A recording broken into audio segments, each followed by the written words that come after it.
অধ্যাপক doctor M S. আমাদ 1958 সালের 15 June Tangail জেলায় জন্মগ্রহণ করেন।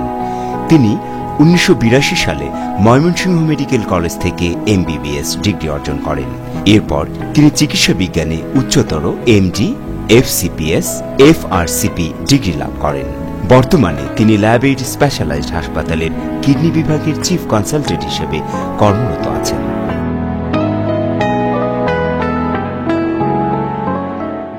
আপনারা প্রায়ই বোধহয় একটা শব্দ শুনে থাকেন কিডনির ব্যাপারে, যে সিকেডি বা ক্রনিক কিডনি ডিজিজ। আর আমরা যদি এটাকে বাংলায় বলি তাহলে বলবো দীর্ঘস্থায়ী কিডনি রোগ। তো এটা কমন কেন? এই জন্য যে দেখা গেছে যে বাংলাদেশে আমাদের দুইটা পরিসংখ্যান আছে, যে সেখানে যে বাংলাদেশে প্রায় 2 কোটি লোক কোনো না কোনো কিডনি রোগে আক্রান্ত, এবং ঘন্টায় 5 জন লোকের অকাল মৃত্যুবরণ করছে এই কিডনি বিকল হয়ে। এবং এই কিডনি বিকলের চিকিৎসা এত ব্যয়বহুল যে এখনও এদেশের 10 ভাগ লোকের সাধ্য নেই এই ব্যয়বহুল চিকিৎসা চালিয়ে যেতে। তাহলে এর থেকে বাঁচার কোনো উপায় আছে? হ্যাঁ, আমরা একটু সচেতন হলেই কিন্তু 50 থেকে 60 ভাগ ক্ষেত্রে এই ভয়াবহ কিডনি বিকল প্রতিরোধ করতে পারি। এই যে কিডনি বিকল হয়, এই বিকলের প্রধান কারণটাই হলো এই সিকেডি বা ক্রনিক কিডনি ডিজিজ। এবং যাদের ক্রনিক কিডনি ডিজিজ আছে, এটা কিন্তু মাসের পর মাস বা বছরের পর বছর ধরে আস্তে আস্তে ধাপে ধাপে এটা কিডনি বিকলের দিকে যেতে থাকে। এবং এই যে ধাপে ধাপে যায়, এটাকে 5টা ধাপে ভাগ করা যায়। প্রথম ধাপ শুরু, এবং শেষ ধাপ হলো যখন ডায়ালাইসিস করার সময় চলে আসে। তো কেন হয় এই দীর্ঘস্থায়ী কিডনি রোগ বা সিকেডি? এটার প্রধান কারণ হলো ডায়াবেটিস, উচ্চ রক্তচাপ এবং গ্লোমারুলোনেফ্রাইটিস। তো ডায়াবেটিস এবং উচ্চ রক্তচাপ সম্পর্কে আপনাদের অনেকেরই ধারণা আছে যে এই রোগগুলো আমাদের দেশে খুবই কমন। এবং গ্লোমারুলোনেফ্রাইটিস এটা হলো যে আমাদের দুটো কিডনিতে প্রায় 24 লক্ষ সাকনি থাকে, এবং এই সাকনির যদি প্রদাহ হয় তখন প্রস্রাবের সাথে অ্যালবুমিন বেড়ে যায়, শরীর ফুলে যায়, মুখ ফুলে যায়, এবং তখন যে রোগটা হয় সেটাকে বলা হয় গ্লোমারুলোনেফ্রাইটিস।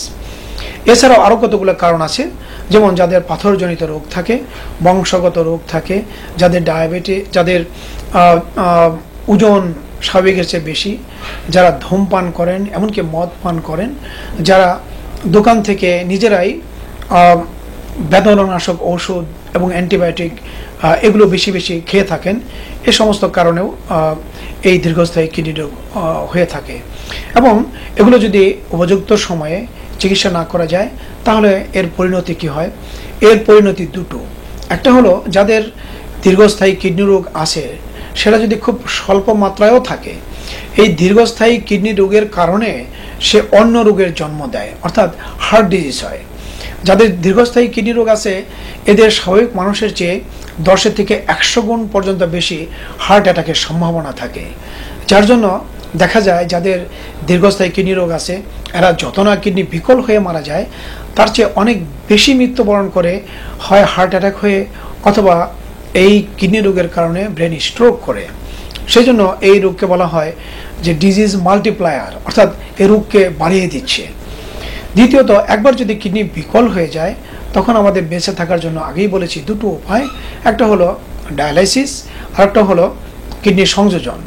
তো ডায়ালাইসিসের সুযোগ আমাদের দেশে এখনও কিন্তু বড় বড় যে শহরগুলো আছে শুধু শহর কেন্দ্রিক, গ্রামগঞ্জ বা ইভেনকি মফস্বল যে ডিস্ট্রিক্ট শহর আছে সেখানেও এই ফ্যাসিলিটিসগুলো নেই। অথচ যার ডায়ালাইসিস করতে হয় তার সপ্তাহে অন্তত 3 বার করে ডায়ালাইসিস করতে হয়, এবং এটা ব্যয়বহুল চিকিৎসা, যার জন্য শতকরা 10 ভাগ লোক এটা চালিয়ে যেতে পারে না। অন্যদিকে যদি আমরা কিডনির সংযোজনের কথা বলি তাহলে আমাদের সংযোজনের জন্য একটা কিডনির প্রয়োজন। আমাদের দেশে সংযোজন সুযোগ আছে, কিন্তু এই যে কিডনির প্রয়োজন, এই কিডনি কিন্তু খুঁজে পাওয়া যায় না। এটা আইন আছে, আইন অনুযায়ী মাত্র আত্মীয় স্বজন, নিজস্ব যারা ঘনিষ্ঠ আত্মীয় স্বজন আছে, মা বাবা বা ভাই বোন, এদের কাছ থেকে নেওয়া যাবে। কাজেই খুঁজে দেখা যায় যে এই কিডনি পাওয়া যায় না, যার জন্য আমাদের যতগুলো প্রয়োজন তার 1 ভাগ লোকেরও এই কিডনি সংযোজন সম্ভব হয় না। সেই জন্যই এই দীর্ঘস্থায়ী কিডনি রোগ থেকে বাঁচতে হলে আমাদের কিন্তু আগে থেকেই সচেতন হতে হবে। সচেতন কি, ডায়াবেটিস যাদের আছে সেটা কন্ট্রোলে রাখতে হবে, উচ্চ রক্তচাপ সেটাকে এমনভাবে নিয়ন্ত্রণে রাখতে হবে যেন 120/80 নিচে থাকে, এবং যারা দোকান থেকে বা ব্যথার ওষুধ নিজেরা কিনে খান ওষুধ দোকান থেকে, এটা আপনাদের পরিহার করতে হবে।